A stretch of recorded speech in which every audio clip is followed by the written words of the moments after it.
Does investing in an RRSP as you get closer to retirement make any sense from a tax perspective? That's what we're going to cover off in today's video.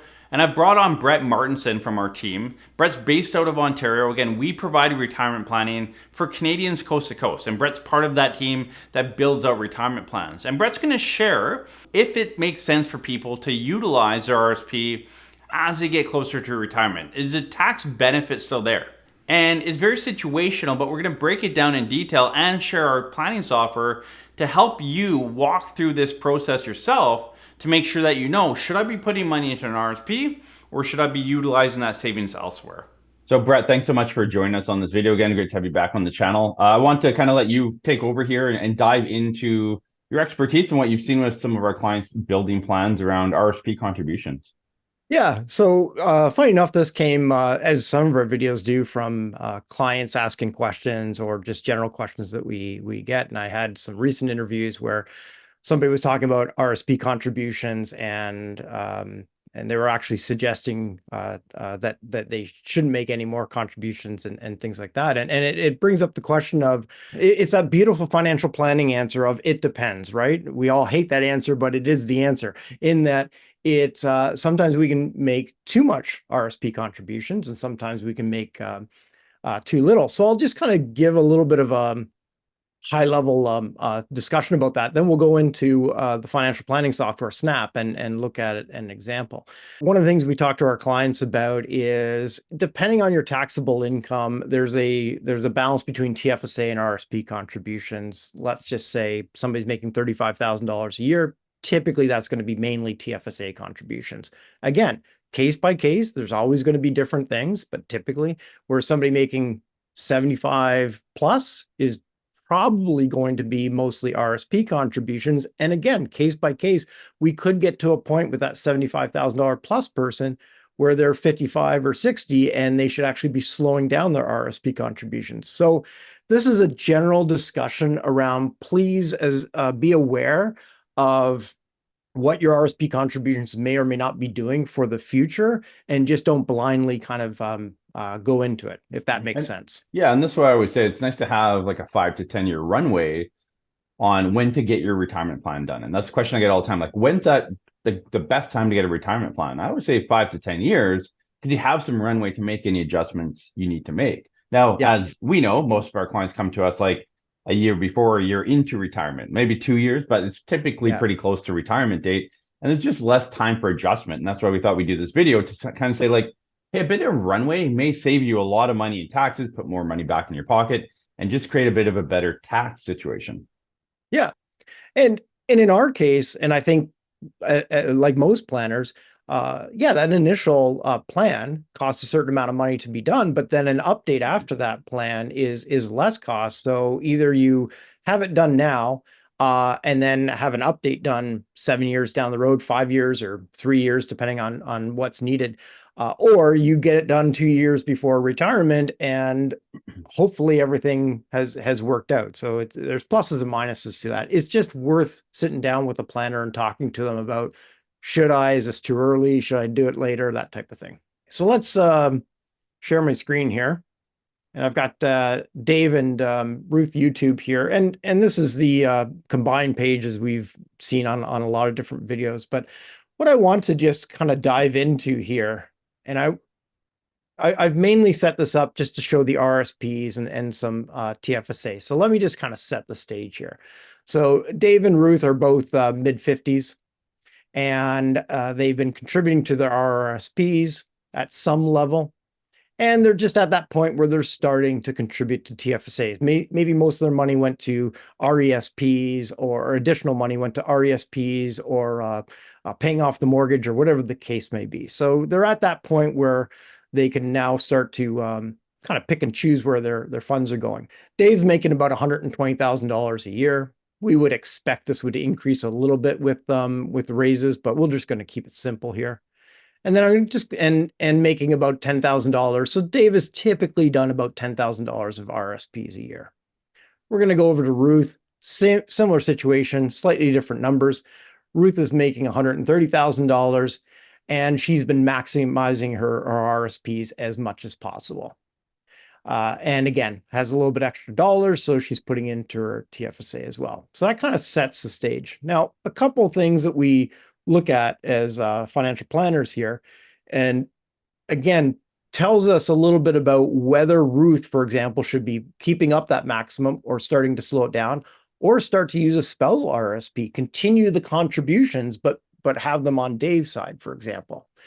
So the first thing we see here is the marginal and effective tax rates here. As you can see here, in order to get her RSPs out in a relatively tax effective manner by that early to mid 80s, God forbid one of them passes away at that average age of 85, 86, then we're taking those funds out at this 28% marginal tax rate or 20-ish% effective tax rate.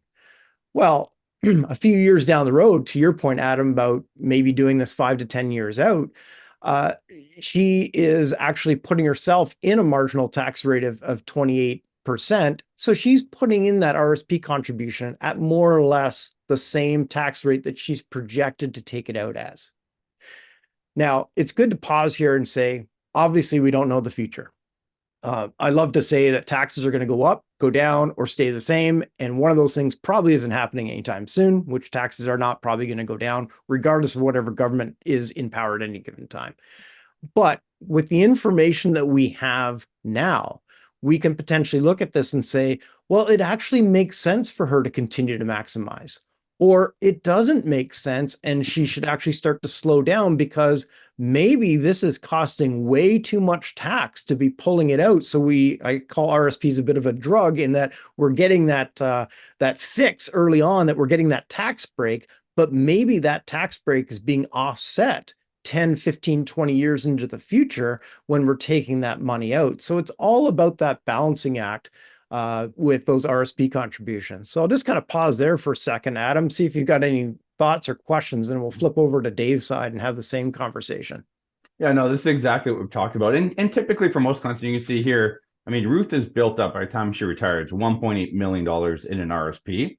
And it still makes sense for her to do the RSP leading up to retirement. So a lot of people ask, like, is there too much at some point? And, based on this, we'd say, no, we've seen clients with $2, $3, $4 million RSPs. Yeah, you're paying a lot of tax getting it out, don't get me wrong. But again, it's this balance of, is the tax benefit up front offset by the tax benefit later on? Now, when looking at one thing I did want to point out too is the marginal and effective. So your marginal is on the next dollar that you earn, how much tax are you paying? Yeah. 31%, 28%.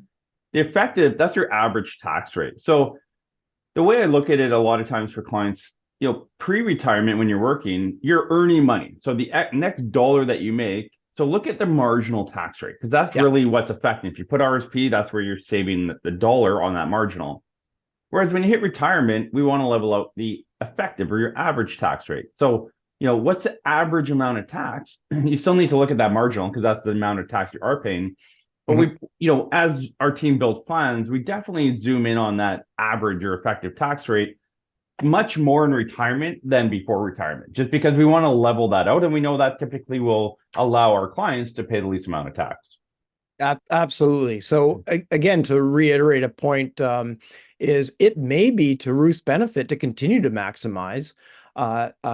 If she is, for example, saving 31% on most of this money going in, and then taking it out at 28%, so she's saving 3% in general, possibly even more, given your point of effective average tax rate. But that's what a plan would identify. So there's, I can't think of an example where we would be able to say, this is absolutely what Ruth should do, or this is absolutely what Dave should do, or people watching this video, because it's going to be combined, the math with their goals. Their goals may dictate putting more money into the RSP, even if the math says that doesn't make sense, because throw the math out the window if the goals are to buy a sailboat in retirement or something like that. Exactly. The other point I wanted to touch on there about what you're saying is I tend to tell people that RSPs kind of have a balancing act of two things. One, do we believe we're going to take that money out at least the same, but ideally a lower tax rate than we're putting it in at? That tends to win the tax game. And number two, are we going to be able to get out that money by around that early to mid 80s? Because if it takes to 105 to get that money out, there's a very good chance that person's going to pass away with a large taxable RSP and therefore a tax bill, a large final tax bill, which will erode their estate going off to charity, family, church, whatever the case may be. Quickly, we'll just look at Dave's side here. Now, again, Dave's making 120 and putting $10,000 a year away. And so again, in that 31% marginal tax bracket. Now, here's where we would sit down with a client and talk about some goals and things like that. Because once again, we're getting the money out by that mid 80s, but we can also see that they have more money than needed because that money is going into the TFSA. So is that a flag to show that maybe we don't need as much into the RSPs? Again, that's a discussion with the client. More money is a good problem to have, but maybe I've seen some situations where one spouse taking saving less in their RRSP and taking, say, $5,000 or $10,000 and moving it over into the other spouses and having that spouse make a higher contribution. So if you're contributing $40,000 a year total to RSPs as a couple, maybe that contribution shouldn't be 30 and 10. Maybe it shouldn't be 20 and 20. There are things to look at there to see who should be contributing what. And then we won't go into the details, but as I alluded to earlier, maybe this would be also a good example of Ruth should start providing, putting money into spousal RSP. People will argue that, well, with pension income splitting, which came in 2008, 2012, with RIFs and things like that, the spousal RSPs are not as relevant these days, but it does still allow for a lot of flexibility in terms of taking money out and balancing that taxable range, especially if somebody is retiring before 65 when they can't income split. And the government just brought that in 10-ish years ago. The government could potentially take that out, They don't do 10-ish years from now. So it's always nice to have things set up in a way that we have the most flexibility. Well, and we've had clients, so 2 points here. We've had clients like this, and they're like, oh, well, if we can retire at 60 or 61 or 62 based on the numbers, let's do that, right? $12 can be very helpful then, potentially. The other thing too is, let's say Dave in this scenario was making 60,000 versus 120. Like there's a big discrepancy in pay. Yes. Then, if he was making a lot less, typically then, yeah, we wouldn't be making the RSP contribution for him at all. We'd be putting it on Ruth's side. Now, that's obviously as long as Ruth had the contribution room. But again, if they plan to retire at 65 currently, yeah, they can split that RIP income and it's not a big issue. But just if you are married common law, have someone to split that income with down the road, try and create equal assets as best you can. Even for me, like I have a spousal RSP for Stephanie that I contribute to. I hope that income splitting will be there. The government's working hard to help seniors, help retirees, and I think that's a huge benefit. But the government also needs money and they spend a lot of money. So, how can they get more tax money? Well, take away that. So, that's something to prepare on as you lead up to retirement, is try your best. And it's hard typically if you have like a work plan, but a lot of these work plans now do allow spousal RSPs. So absolutely. Ask your work plan HR person to say, hey, can I switch from personal RSP matching to a spousal and still get the matching? That's probably an option for you. So these are things to consider, but you definitely want to be looking at, and again, 10 years from retirement here, Dave and Ruth run this plan with us. They can probably A, retire a bit earlier, and B, give confirmation that they're saving in the right spot and they're going to build up a nice TFSA heading into retirement. It's going to allow them to create that flexibility, maybe upsize the house, help the kids out, whatever it is. So you definitely, as Brett and I were talking about this leading up to recording the video here, this comes up daily for us. Like, am I saving in the right spot? Am I doing it right? And a lot of you, I would say 99% of you, are just guessing. And guessing's fine until it's not. And sit down with your financial planner, have them map this out, look at different scenarios, make sure you're saving And it may not be to save the most taxes today, but it may be like overall it saves tax today, it helps me down the road. It's this holistic planning approach to make sure that everything's moving forward in the right direction. And so, Absolutely. again, most of you aren't doing that. So we encourage you, sit down with your planner, do something like this. Like we like snap projections, and I know there's a lot of numbers on the screen here, but once you understand it, it's quite simple to follow, like where money's going, where money's coming out, what's my tax rate. You can see in the middle there, like your total tax payable, CPP, OAS, your CPP EI payments, like the details are there. So it gives you all the number crunching you need to have. And Brett, just click on your screen there. Click on the taxable income there. This one here? Yeah, that one there. So Yep. you can get details like this. So like snap projections, we like this. So you can see like down the road, there's investment income from a non-registered account, right? Mhm. So we can see interest. And again, we can customize those details. So this is the type of detail you should be seeing in your retirement plan. And if you're not, start looking around. Again, our team's always happy to help. Brett's part of our planning team here. We have 6 CFP professionals on our team. Brett's based out of Ontario, so bless his heart, but has to be a Maple Leafs fan. I get to be a Thanks for Vancouver keeping me fan. around based on that. Yeah, no problem. Yeah, good luck with Chris Tana for the next 6 years. But so anyway, so Brett's out there, Michael's out in Toronto. We have John in Calgary, who you'll see some videos on as well. And then there's 3 of us out here in BC. But we help Canadians coast to coast. And so if you're sitting here saying, this is what I need, reach out to our office, parallelwealth.com/planning, and we can help you out. So Brett, thanks so much for coming on the channel today. We'll have you on again here really soon, and we'll cover some more important content to help our viewers. Sounds good. All Thanks, right. Adam.